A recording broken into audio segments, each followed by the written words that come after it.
Hello mga Lods, ito pala yung customer natin na magpagawa ng sniffer 150 base version 2. Nagka-sunburn daw yung LCD kaya ito pinapaayos po sa atin.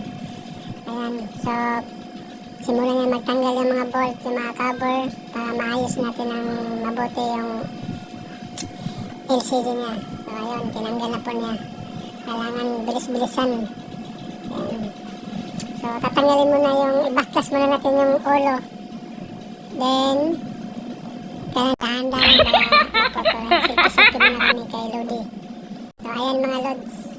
So, dumating na po yung parcel niya. Kaya ito, i-unbox po na po natin para makita natin kung okay ba, maayos ba, o hindi ba nabasag. So, ayan guys, mga Lods.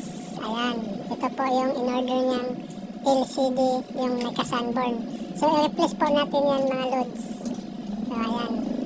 Okay naman siya pagdating. So, salamat sa seller kasi maayos yung pagdating. At pinalot niya ng maayos. So, baklasin muna natin guys yung mga plastic para malagay natin yung LCD. So, dahan-dahan lang kasi sensitibo kasi yung mga plastic niya guys. So, ayun. So, first guys,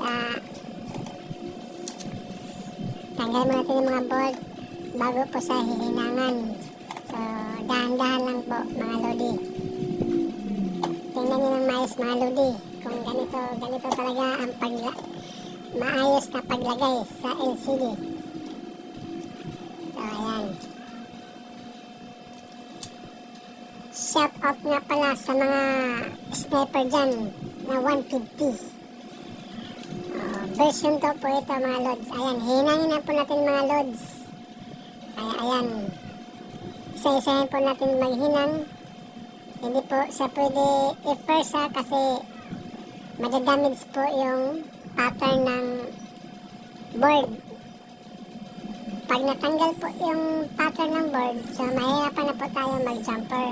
So, kailangan timing lang mga Lods. Ayan. Diba? Hindi lang. Kaya,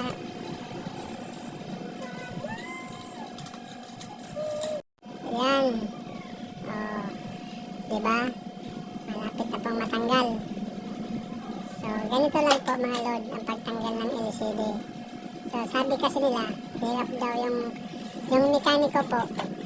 Yung mga mekaniko, ayaw lang tumanggal ng ganito kasi hindi doon na kaya. Wala doon silang kasangkapan o yung material tulad dito paano i-backclass. Maunong sila mag-backclass pero hindi naman sila maunong mag-fix ng LCD. So dito po nila ini-refer sa amin, sa atin mga Lods. Kaya ito, sinubukan po natin at gawin natin ang kaya nating gawin. At tingnan po natin mga Lods, mga Lodi. Ayan na po mga Lods, tanggalin na po natin yung LCD.